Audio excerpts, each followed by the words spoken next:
ఇది పక్షపాతం. కులాన్ని బట్టి చూడడం.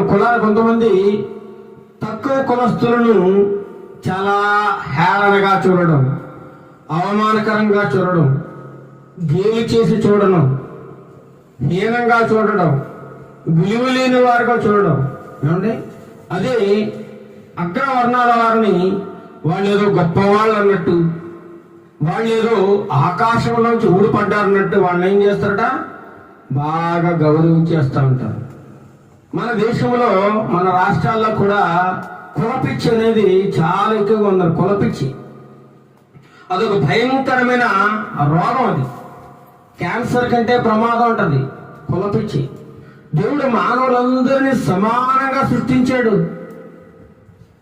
మానవుడు మనిషిని చేసినప్పుడు కులము గాని జాతి గాని ఏమీ లేదు, ఒకటే ఉన్నాయి భేదాలు. ఏంటంటే